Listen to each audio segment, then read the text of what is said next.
열등감 계속 그냥 가지고 사는 거죠. 뭐. 안 없어지더라고요. 네, 안녕하세요. 내부자들입니다. 안녕하세요. 네, 내일부터면은 이제 추석 연휴잖아요. 추석 지나고 나면, 그리고 추석을 앞두고 나서 진료실에서 좀 많이 듣는 얘기들이 있는 것 같아요.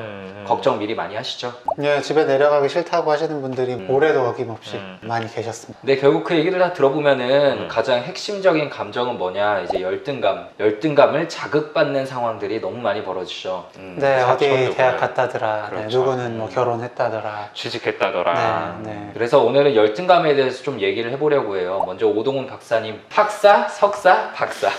나 되게 내 열등감 제가 아직 학위를 받지는 못했고요. 네. 예, 뭐 언젠가는 받겠죠. 열등감은 무엇입니까? 네, 열등감이란 스스로 부족하다라고 느끼는 만성적인 감정입니다. 저는 이 정의에 있어서 중요한 포인트가 바로 만성적이라는 부분인 것 같아요. 누구보다 내가 조금 못해서 아니면 실수를 해서 나 왜 그랬지라고 자책하고 약간 스스로를 좀 비난하고 이런 게 일시적으로 누구한테나 나타날 수 있지만, 이러한 감정들이 내 마음속에 일종의 디폴트 값으로 계속 깔려있는 상황이라고 하면은 조금 더 의미 있다라고 볼 수 있겠죠.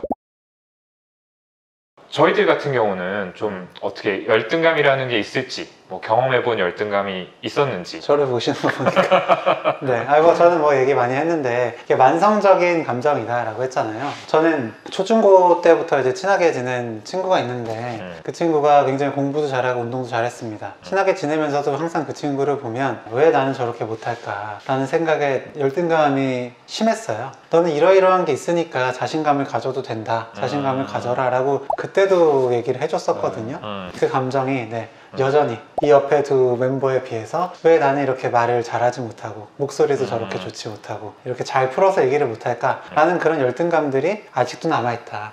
만성적이다 말씀드릴 수 있겠죠. 사실은 저희도 평소에 얘기를 안 해서 그렇지 많은 그런 열등감들이 있죠. 그럼요. 저는 두 분에 비해서 좀 사람을 끄는 매력이 좀 없지 않나 그런 생각을 해본 적이 있어요.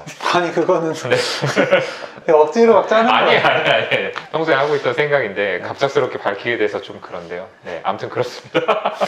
저도 얘기 꺼내면 끝이 없기 때문에 정말 서로에게 다 뭔가가 있다. 사실 이 얘기 들으면서 규영이 얘기하는 거나 동훈이 얘기하는 거나 들으면 이제 헛웃음이 나오거든요. 서로가 서로를 보기에는 그렇게 보이지는 않는 거죠. 그러니까 열등감이 없는 사람은 없죠. 그러니까 아들러라는 이제 유명한 정신과 의사는 이 열등감이라는 감정 자체가 인간의 발전의 동력이라고 봤어요. 어린 아이가 태어났을 때 이제 부모에 비해서, 형제 자매에 비해서 이제 부족한 자신을 더 발전시켜 나가고 더 높은 힘을 가지고 싶다, 권력을 가지고 싶다가 인간이 발전해가는 동력이라고 본 거죠. 결국은 컴플렉스가 있던 사람들이 결국 그걸 자신을 발전시키는 원동력으로 막 써가지고 더 크게 되는 사람들도 있잖아요. 그리고 다 알겠지만 둘째들이 발달이 더 빨라요. 맞아요. 첫째보다. 첫째는 그런 압박감 별로 안 느끼는데 둘째는 자기 말도 못하고 달리기도 잘 못하고 이러니까 발달들이 보통 전반적으로 다 빠르죠. 뭔가 따라잡아야 된다라는 생각을 하는 거죠.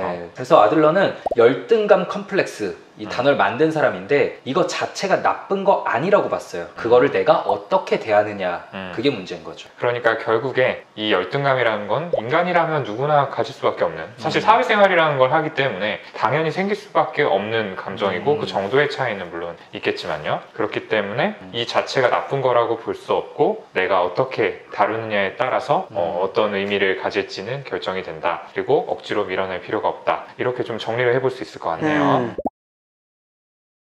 그렇다면 이 열등감을 어떻게 하면 잘 다룰 수 있을지 여기에 대해서 말씀을 드려보면 좋을 것 같습니다. 규영이는 그래서 어떻게 극복을 했나요? 열등감 계속 그냥 가지고 사는 거죠. 안 없어지더라고요. 열등감이라는 게 사람이 좀 더 나은 사람으로 발전하고 이렇게 살 수 있게 만드는, 어떻게 보면 본성의 하나라고 생각을 해요. 지나칠 때 문제가 되는 건데 다만 좀 그런 건 있는 것 같아요. 지금도 그렇고 제 말씀드린 초중고 친구 지금도 저보다 굉장히 뛰어나고 존경할 부분이 많은데 그래도 나는 이런 게 좀 있구나 하는 거라든지, 이제 지용이 형이나 동훈이나 이런 장점들이 있는데 나는 이런 게 좀 있구나. 그러니까 말을 이렇게 잘 이끌어 나가진 못해도 나는 중간중간에 좀 치는 건 좀 괜찮게 할 수 있겠구나. 이런 거죠. 그리고 저는 여러 차례 드린 말씀이지만 타인과 비교하는 대신에 과거에 나와 좀 비교를 하자라는 말씀을 드리고 싶어요. 그러니까 비교라는 행위를 아예 안 할 수는 없다라고 생각을 하거든요.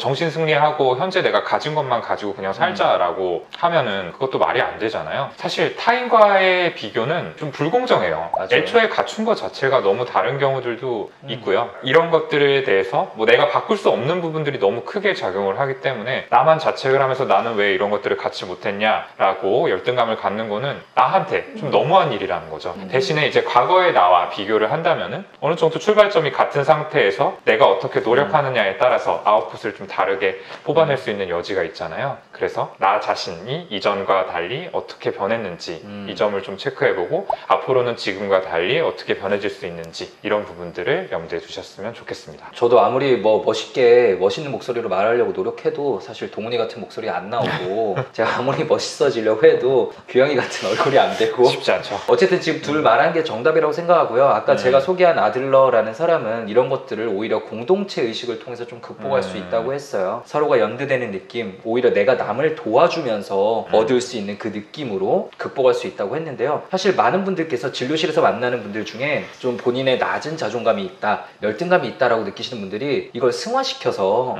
남을 돕는 행위로 극복하시는 경우를 꽤 많이 봤어요. 예를 들자면 뭐 유기견, 유기묘 센터에 정기적으로 가서 도움을 준다든지 아니면 봉사단체에 정기적으로 간다든지 아니면 한 달에 정말 소액이라도 그 기부를 꾸준히 후원 한다든지 같은 것들이죠. 네, 이런 걸 네. 통해서 내가 남들에게 도움을 줄 수 있는 충분히 가치 있고 대단한 사람이라는 거를 증거물들을 꾸준히 만드는 거죠. 그런 것들이 나의 열등감을 없애고 더 건강한 방식으로 해결해 줄 수 있지 않나 네, 이렇게 생각을 합니다. 결국에 열등감만으로 끝나는 게 아니라 결국 나는 이런 부족한 부분으로 인해서 모임에서 소외되고 도태되고 제대로 된 사회생활을 못할 것이다 라는 생각까지 연결되면서 더 힘들어지는 거잖아요. 지용이 형이 말씀드린 이런 게 그 이후에 극단적인 생각에서 좀 벗어날 수 있게 해주지 않을까 싶습니다. 오늘은 열등감이라는 감정 그리고 이 감정을 어떻게 다룰지에 대해서 말씀을 드려봤습니다. 저희 생각에는 꽤 유익한 이야기였던 것 같아요. 아 그렇죠. 네. 같아요가 아니라 유익한 이야기입니다. 네! 저희가 드린 이야기들을 바탕으로 이 감정들 잘 한번 다뤄보셨으면 좋겠습니다. 저희도 포함해서 네. 한번 실천을 해보죠. 그럼 저희는 다음 시간에 더 흥미롭고 유익한 이야기 들고 다시 한번 찾아뵙도록 하겠습니다. 감사합니다. 감사합니다. 추석 잘 보내세요. 명절 잘 보내세요. 잘 보내세요.